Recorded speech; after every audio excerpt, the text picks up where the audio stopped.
बिस्मिल्लाहिर्रहमानिर्रहीम। अस्सलाम वालेकुम स्टूडेंट्स। एग्जाम्पल नंबर 6 करेंगे। Without expansion show that this determinant is equal to 0। तो इसका सलूशन स्टार्ट करते हैं। हम लोगों ने प्रॉपर्टीज़ का इस्तेमाल करना है, जो डिटर्मिनेंट की प्रॉपर्टीज़ मैंने प्रीवियस लेक्चर में बताई थी आपको, और उनकी हेल्प से हमने ये प्रूव करना है कि ये 0 है। विदाउट एक्सपेंशन का मतलब है इसका पूरा डिटर्मिनेंट आपने ओपन नहीं करना, जैसे हम वो को फैक्टर्स वगैरह लेके करते हैं। इसको प्रॉपर्टीज़ के यूज़ से आपने 0 प्रूव करना है। तो इस लेफ़्ट हैंड साइड है, आपने जब लेफ़्ट हैंड साइड लिखना होता है तो एक दफ़ा एज इट इज़ आपने लेफ़्ट हैंड साइड को लिखना भी है, ठीक है। फर्स्ट स्टेप में इसको सॉल्व नहीं करना। b plus C plus a and a plus b, ठीक। अब हमने एक प्रॉपर्टी पढ़ी थी कि किसी भी रो को या कॉलम को किसी नॉन ज़ीरो नंबर के साथ मल्टीप्लाई करके ऐड किया जा सकता है। एडिशन या सब्ट्रैक्शन दोनों की जा सकती हैं, एडिशन सब्ट्रैक्शन एक ही चीज़ है, ठीक है। अब अगर मैं इस कॉलम को इस कॉलम में ऐड कर लूँ तो ये किस तरह से हम करेंगे।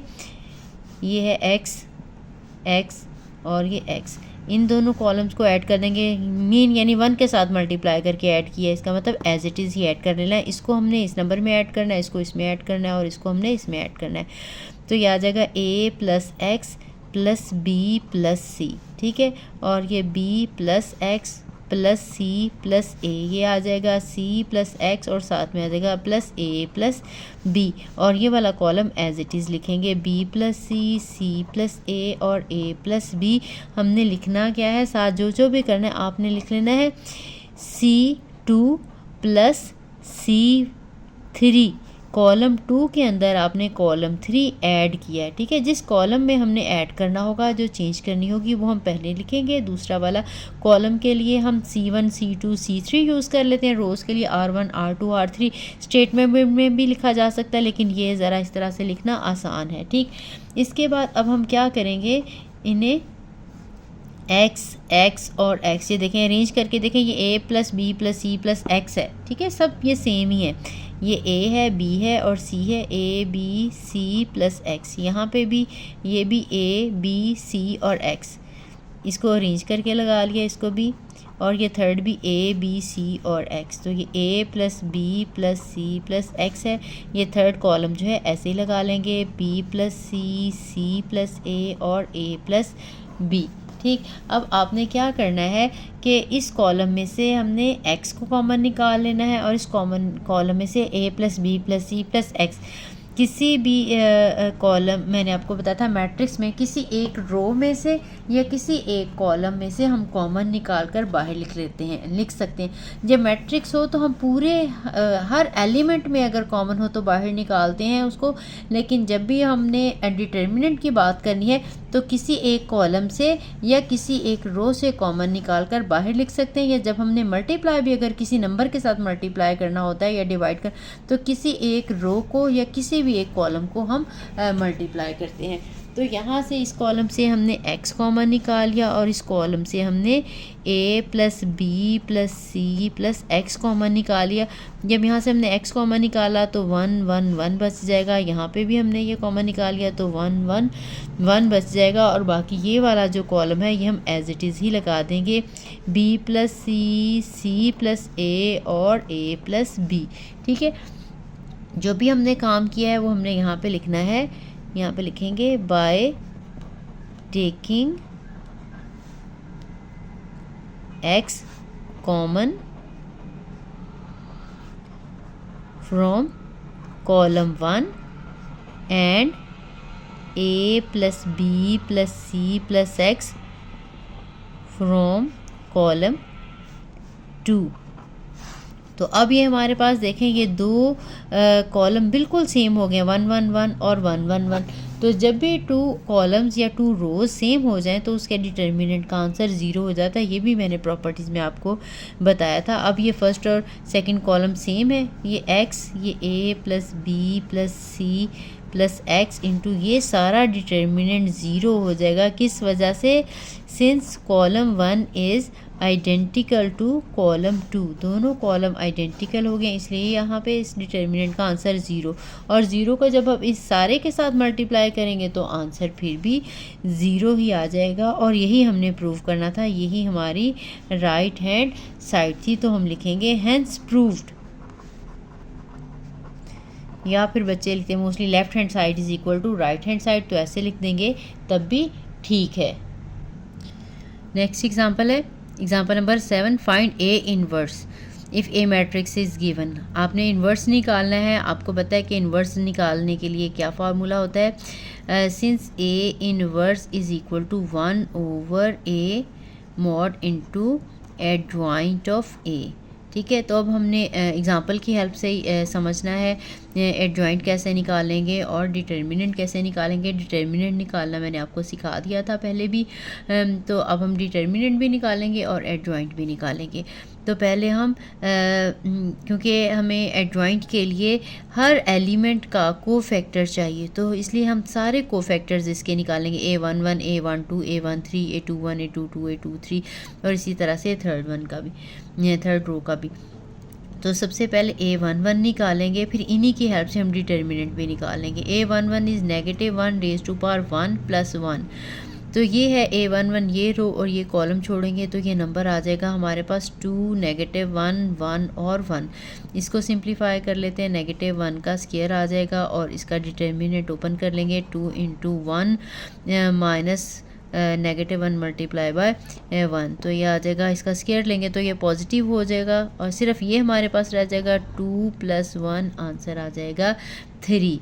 इसके बाद A12 की वैल्यू निकालेंगे, -1 की पावर 1 + 2 और ये 1 2 ये वाला नंबर है, तो ये रो ये कॉलम छोड़ेंगे, 0 1 और 1 1, 0 1 और 1 1 ये एलिमेंट्स आ जाएंगे। -1 की पावर 3 आ जाएगी, इसको ओपन करेंगे, ये 0 और 1 -1 और 1 है, ये आ जाएगा। इसका क्यूब है तो -1 ही रहेगा और इसके ये जो अंदर है डिटर्मिनेंट था ये 0 -1, तो ये -1 मल्टीप्लाई बाय -1, तो आंसर आ जाएगा 1। इसके बाद आपने A13 निकालना है। 13 ये वाला नंबर है, ये रो और ये कॉलम छोड़ के ये आपने दोनों एलिमेंट्स लगाने हैं, -1 की पावर 1 + 3 और ये 0 1 और 2 और -1 है, तो ये आ जाएगा -1 की पावर 4 और इसी तरह से 0 मल्टीप्लाई बाय -1 -1 मल्टीप्लाई बाय 2। तो ये आपने सॉल्व कर लेना है। ये पावर इवन है तो ये 1 ही आ जाएगा, 1 लिखना है तो लिख लें, नहीं तो एज इट इज़ ये 0 -2 आ जाएगा, तो ये आंसर -2 आ जाएगा। ठीक, इसके बाद नेक्स्ट हमने निकालना है A21। A21 निकालने के लिए हमने -1 की पावर 2 + 1 लगानी है, फिर A21 ये वाला नंबर है, ये रो और ये कॉलम छोड़ेंगे, ये वाली और ये वाले दो नंबर्स रह जाएंगे, 0 2 -1 और 1, तो ये -1 का क्यूब आ जाएगा और इसको ओपन करने के लिए वही 0 1 -1 और 2, ये -1 ही हो जाएगा क्योंकि इसकी पावर 3 है, ऑड नंबर है। इसका आंसर 0 + 2 आ जाएगा हमारे पास 2 1 का आंसर, तो ये इस नेगेटिव की वजह से आंसर -2 हो जाएगा। फिर A22 हमने निकाला है, -1 की पावर 2 + 2 और ये 2 + 2 ये वाला नंबर है, ये रो ये कॉलम छोड़ेंगे तो ये दो कॉर्नर्स वाले नंबर आ जाएंगे, 1 1 2 और 1। -1 की पावर 4 आ जाएगी और ये 1 मल्टीप्लाई बाय 1 -1 मल्टीप्लाई बाय 2 हो जाएगा, तो ये आंसर आ जाएगा। -1 की पावर 4 लेंगे तो ये 1 ही रह जाएगा, तो हमारे पास आंसर सिर्फ ये वाला इतना आ जाएगा, ये 1 है तो 1 -2, तो ये आंसर आ जाएगा -1। इसके बाद हम A23 निकालेंगे, -1 की पावर 2 + 3 आ जाएगी और फिर हमने ये सेकंड रो का थर्ड एलिमेंट यानी ये हमने निकालना है और इसकी ये वाली रो और ये कॉलम छोड़ेंगे, 1 0 और 1 -1, 1 0 1 और -1 आ जाएगा। ये -1 की पावर 5 और ये 1 मल्टीप्लाई बाय -1 -1 मल्टीप्लाई बाय 0, तो आंसर आ जाएगा -1, ये ऑड पावर होने की वजह से, और यहाँ पे -1 और -0 -1 आंसर आके +1 आ जाएगा। ठीक। इसके बाद नेक्स्ट हमने ओपन करने हैं, वो भी सारे बिल्कुल इसी तरह से, ठीक है, क्योंकि ये ऊपर लिखा हुआ है तो अब आपको नज़र नहीं आएगा। नेक्स्ट जो है मैं इसी तरह से जो है वो रो और कॉलम छोड़ के लिखती जाऊंगी। हमने A 2 3 निकाल लिया है, अब हमने 3 और 1 निकालना है। A 3 1 निकालने के लिए हम थर्ड रो और फर्स्ट कॉलम छोड़ेंगे। जब थर्ड रो फर्स्ट कॉलम छोड़ेंगे पहले -1 की पावर 3 + 1 आ जाएगी, तो वो 0 2 और 2 1 आ जाएगा।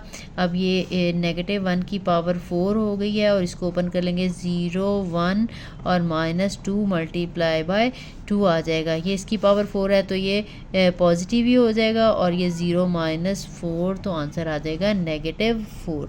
इसके बाद A32 हमने निकालना है। A32 थर्ड रो का सेकंड एलिमेंट, यानी थर्ड रो और सेकंड कॉलम हमने छोड़ना है और बाकी हमने एलिमेंट्स लिखने हैं। तो ये 3 + 2 ये हमारे पास एलिमेंट्स आ जाएंगे, 1 0 2 और 1। -1 की पावर 5 है और उसका डिटर्मिनेंट ओपन करेंगे, 1 × 1 -0 × 2, तो यहाँ से आंसर आ जाएगा -1 और यहाँ से सिर्फ 1 बचेगा तो आंसर आ जाएगा -1। इसके बाद लास्ट हमारा कोफैक्टर के लिए जो है एलिमेंट है, थर्ड रो थर्ड कॉलम छोड़ने के बाद बाकी जो हमारे पास एलिमेंट बचेंगे हम वो लगाएंगे। 3 + 3 लिखेंगे पावर, और ये आ जाएगा यहाँ पे 1 0 0 और 2। ये -1 की पावर 3 + 3 6 हो जाएगी। इसका डिटर्मिनेंट ओपन करेंगे, 1 × 2 -0 × 0, तो ये आंसर आ जाएगा, ये पॉजिटिव 1 हो जाएगा और आंसर यहाँ पे 1 2 -0 तो आंसर 2 आ जाएगा। अब हमने ये सारे जितने भी कोफैक्टर्स थे A11 से लेकर A33 तक हमने सारे लगा लिए हैं। लगाने के बाद हमने क्या करना है, इन सारे कोफैक्टर्स को जो है वो हमने एक मैट्रिक्स की फॉर्म में लगा लेना है, ठीक है। उसको हम मैट्रिक्स को कहते हैं कोफैक्टर मैट्रिक्स।